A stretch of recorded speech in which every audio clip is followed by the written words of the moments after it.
Next up, we need to create a view helper for our breadcrumb. And what we can do is create a partial to do that. If you're not familiar with the concept of a partial is simply a small widget or a UI component that can be reused over and over inside of a web application. So in Zend, we can add a partial underneath our view area. What we want to do is create a new folder here.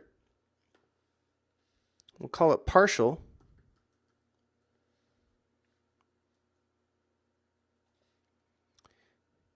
And then within inside of the partial, we're going to create a breadcrumb.html file.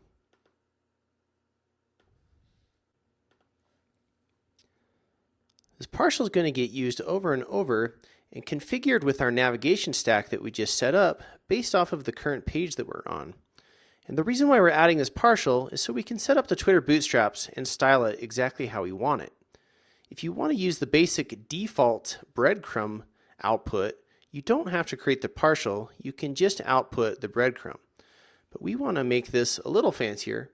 So by adding the breadcrumb, we can paste this code in here, and you'll notice that we give it a class of breadcrumb, and this is a Twitter bootstrap class. Essentially, we're just going to loop through all of the pages that the navigation stack returns and print out our breadcrumb trail. So once the partial's there, the last thing we need to do is update our main layout. Since this is something that we want to have happen on every page, we can update the main layout.html file, and we can put this near where we render our content. So we probably don't want to put the breadcrumb trail above our navigation header bar, so probably the best place to do it would be right underneath the container just above our main content. Okay, so here's a little fancier version of the code snippet I showed on the previous slides talking about how we spit out the breadcrumb. So let's talk a little bit about what's happening here. So the first thing we're doing is we're getting a hold of the navigation stack. That's the key that we set up in the module.config.php file, and that contains our sitemap and navigation. From there, we get the breadcrumbs off of it, and what we want to do is set the minimum depth to 0.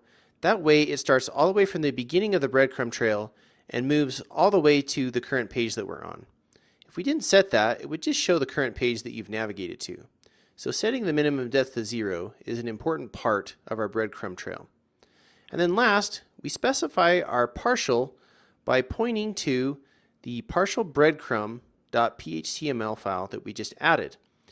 And again, this is an optional call on our navigation stack that we don't need to do unless you want to do some specific stylings for your breadcrumb. So let's save this and then go give it a try in the application. So here's our previous view. You'll notice we don't have a breadcrumb trail now. If we just do a refresh,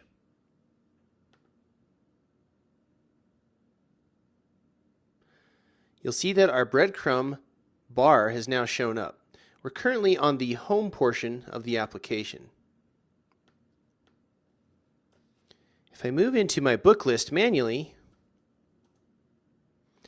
that is the root of it as well. Because remember, we had two elements in our navigation stack. One was the home, the other was book.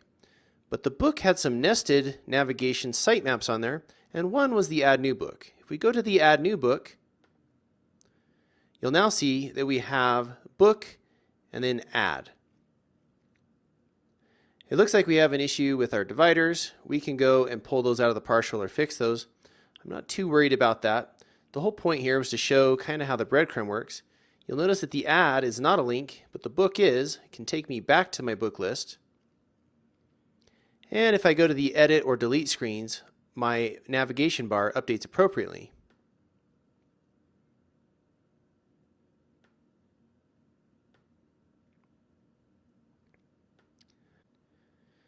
As you can see, it's not going to take much more to get our navigation bar working with the rest of our application.